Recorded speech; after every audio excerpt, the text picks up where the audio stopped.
Hello, today I'd like to show you the process of replacing the left-hand brake line on a John Deere 4020. This here is a 1967 4020.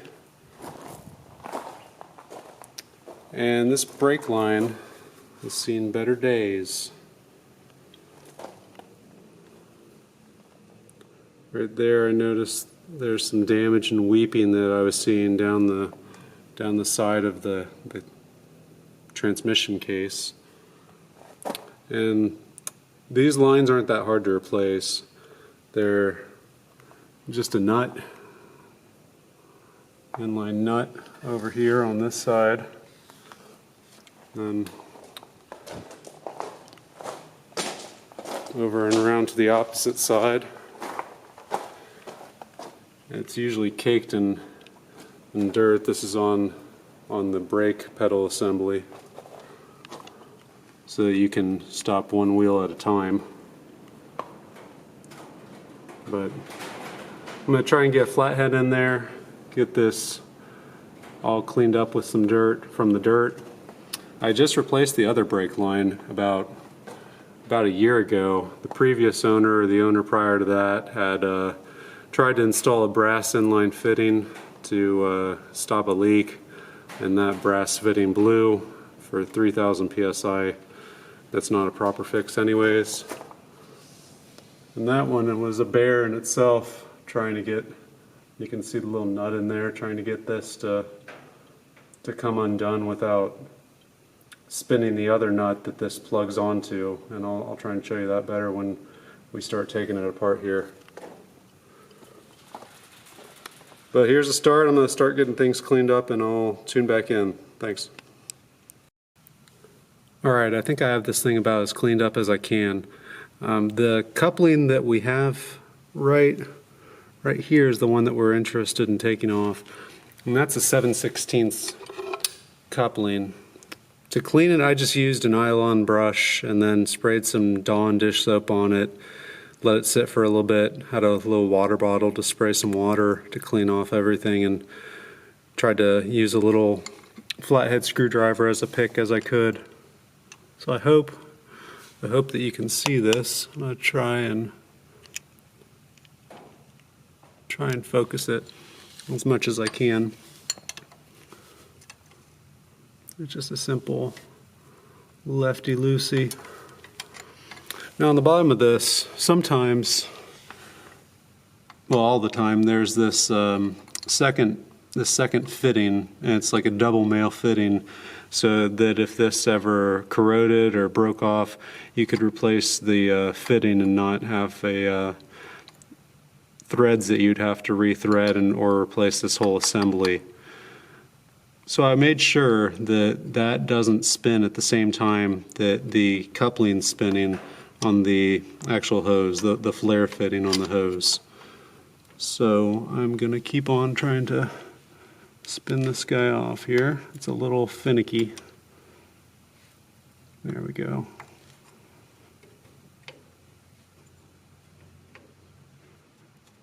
There it is.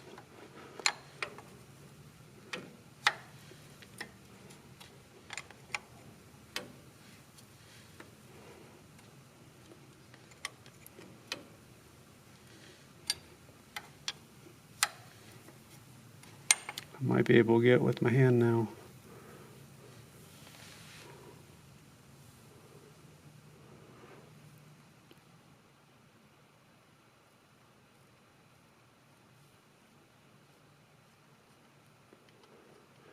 And I am able to get it with my hand. I'm going to try and take some care not to have any dirt or anything fall down in the hydraulic line.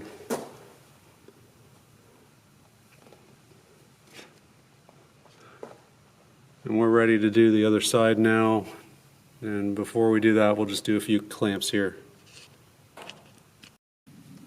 Alright, the next thing, I'm going to undo these two clamps just for your reference.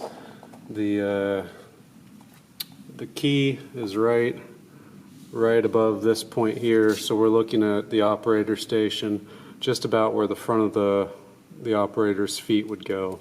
This is just that front panel where the light switch is and the start switch. The next thing I'm going to do is take off these two bolts. For that, I'm using a 9/16 here, and that should be pretty straightforward for these. A little heavy to get off on that one.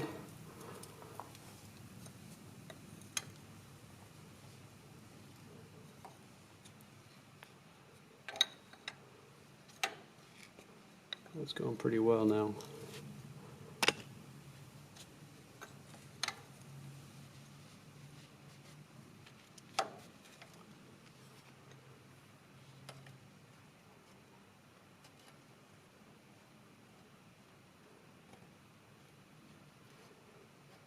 Quite a bit of corrosion just even where that clamp was sitting. I thought about buying new clamps.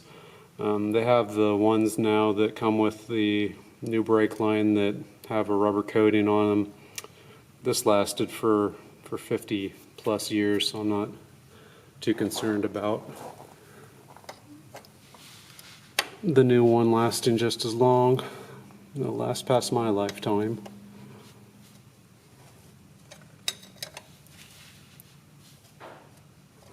All right, get the other one here. Move you up a little bit so you can see.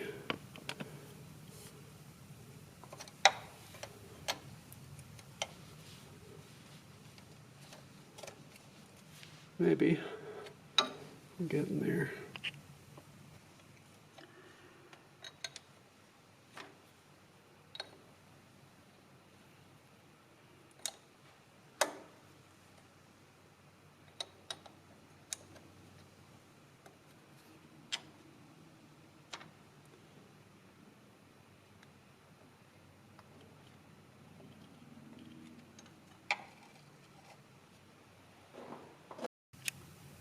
Alright, now for the last part, I have to get right in here.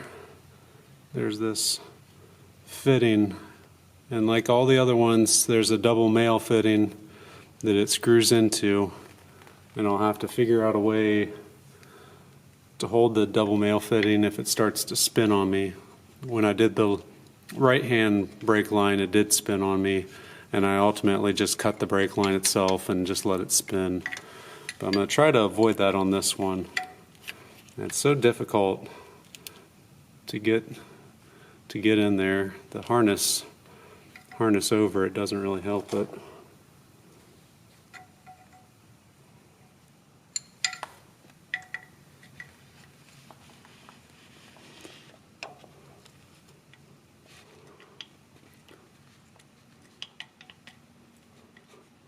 Sometimes there are special inline wrenches you can use to make this worthwhile, but I do not have one.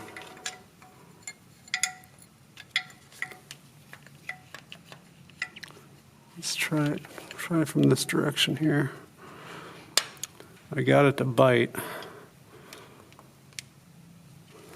Try and see if I can't get it to go now. Being careful. Sorry, I know that wasn't very good from the camera view, but let's see if it's just the flare or the nut as well. I'm gonna undo the camera and then I'll try and get a better angle here for you. So hopefully this is a better angle. I have this this fitting that I'm talking about that's right here against the tractor, and then there's the fitting that actually is the hose on the opposite side. And maybe I can zoom in and help if I can get focus as well. There you go.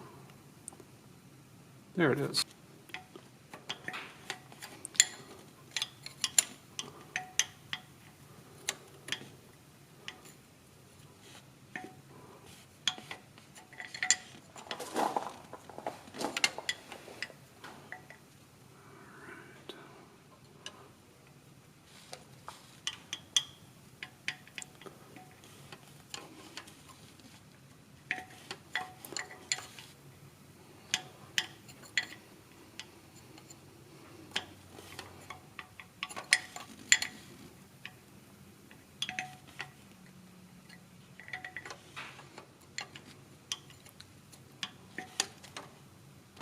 All right, and we have it off.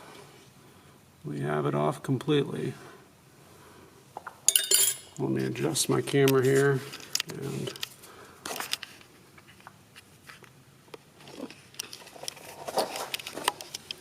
I'll try and get you an idea of what I mean. And I might even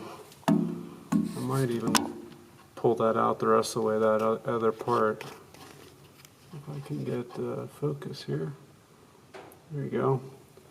Yeah, you can see that other piece. And if this hose is tight to that other piece, and you start to spin the hose, the nut on the hose just won't spin at all, and it'll just try and wrap the hose around itself, and you don't realize what's happening until you're already halfway done with it. But I will be back here in a minute, and I will show you some more. Alright, I'm back, and I have the hydraulic line for the brakes all the way off the tractor. What I kind of wanted to show you, and it was hard to do at the time, is I have a flare fitting. This is what that fits into onto the tractor. And if you start to undo this piece, and this is tight, and this is the side that gets loose, then this won't spin at all, and it ends up spinning the entire line, and you end up with a bad line, and the line gets all broken. If you're replacing it, that's fine. You can just cut the line right here, take this all the way off, and then once you have it off, you can break these two from each other, break the flare fitting from each other. The line, I just wanted to show you the damage that's actually on it is pretty substantial once you get a look at it. And the reason I noticed that this was a problem, like I said, it was leaking down the side and weeping, and just the corrosion. I presume that's from it rubbing up against the footrest, or the plate that your feet rest on. And I'm going to try and adjust the next one so that it doesn't have any conflict or doesn't rub or vibrate against the foot plate and cause something like this to happen again. So I'll have the new line out here in a second and meet you back. So here I had the new line from John Deere. I'll put the part number into the description, and the part number of everything else into the description. And maybe the wrench sizes as well, that might help out somebody. But the previous line on the right side that I bought from John Deere, I was surprised when I picked this one up. The previous one didn't have any coating on it, nothing at all. The new one seems to have a black coating on it, and I don't know if that's just extra protection, I guess. I'd picked up some paint this time because the last one was starting to just get a little bit of spot rust. Our tractor stays inside all winter, and in fact all summer as well. So it really doesn't bother me having a little bit of spot rust, since it's not in the rain anyways. But I'm going to start out on the right side that goes into the pedal, because that's just a bear to get to if you don't have the right angle on it, and then the other side I can kind of do at my leisure. So I'll meet you around on the other side. Alright, we're here back on the right side with the brake pedal, and I have the fitting. It took a little finagling to get a good video or picture of how the fitting goes. It's going to be a little bit harder to keep light on this and hold a camera and a flashlight at the same time that I'm screwing on this this hose. But the hose is right there. I have the little coupling on it still, so I need to take that off. I'm going to try to do that now. And forgive the video for a minute here.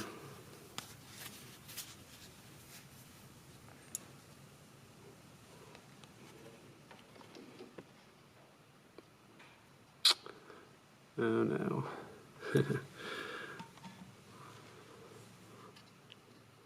There we go. Takes two hands sometimes.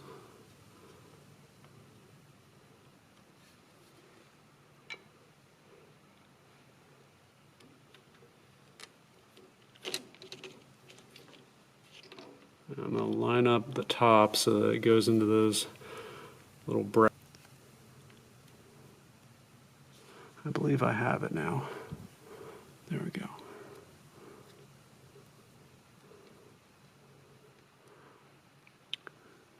Takes a little bit of patience, but we'll get it.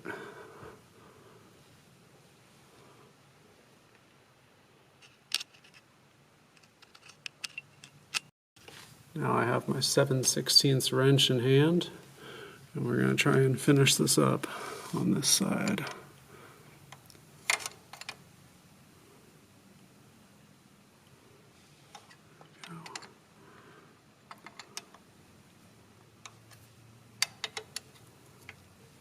Nope, I need to finish it further.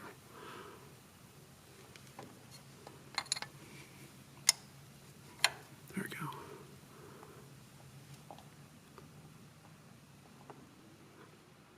And I'm just going to snug it enough to where it feels like it shouldn't go anywhere. The pressure of this pushing down on the flare is what holds the fluid back and not the actual threads itself, so that should be good on this side. Let's try to start riding it in there.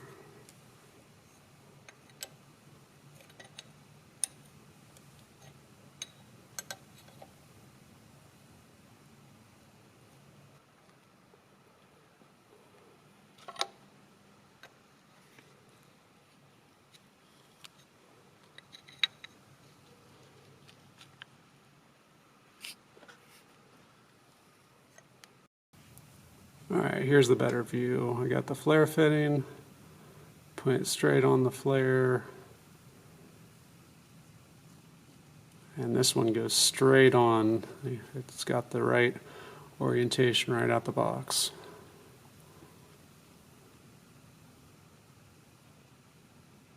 From the back side first.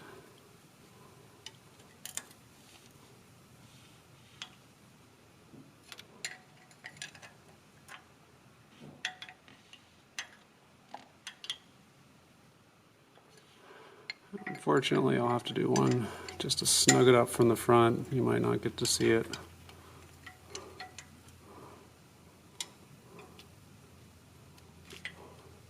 Ugh.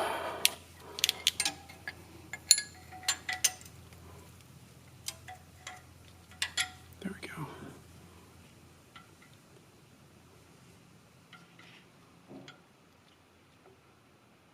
All right, that's a good one. Okay, I'm getting ready to put the floor pan on now, and I've been looking at this piece right here, which is the offset piece for the floor, and I can't tell a reason why the floor would hit this brake line or this hydraulic line, because this piece here is that much higher than the hydraulic line. So I think we're just going to move forward with using the existing standoffs for the foot pan and just continue from there. So now I have all 4 offsets in place for the foot pan. I got the one there, one back there, one right over here, and the final one there up in the front. So I'm going to take the foot pan, try and put it in place, and start the bolts on it.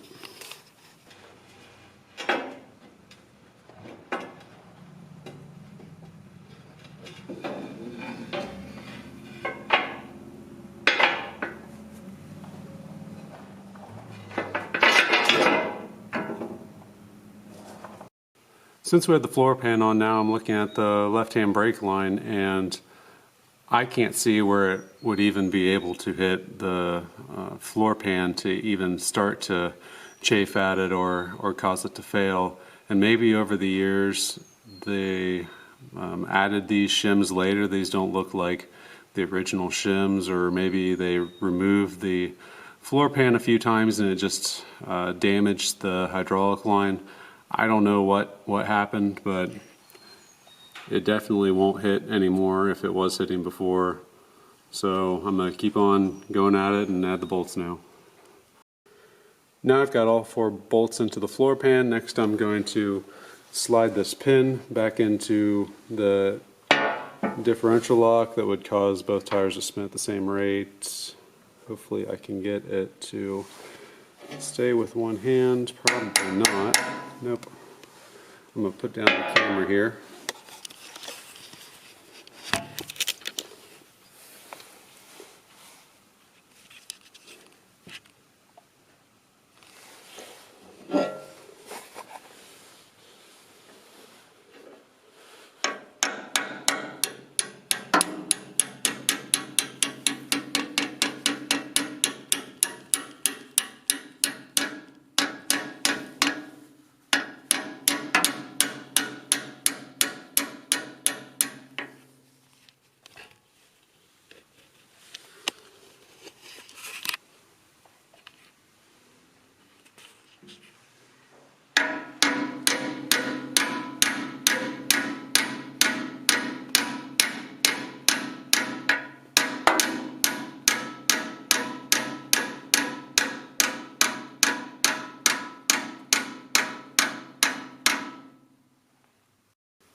Alright, next I have the pin all the way through.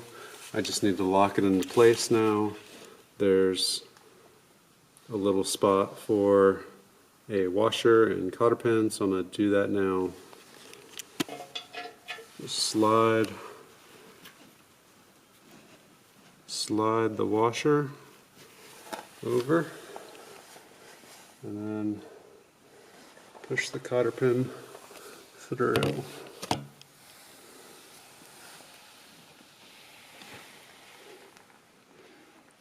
Might be too wide.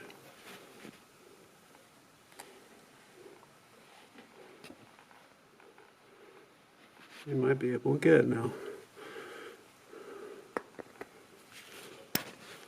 Perfect.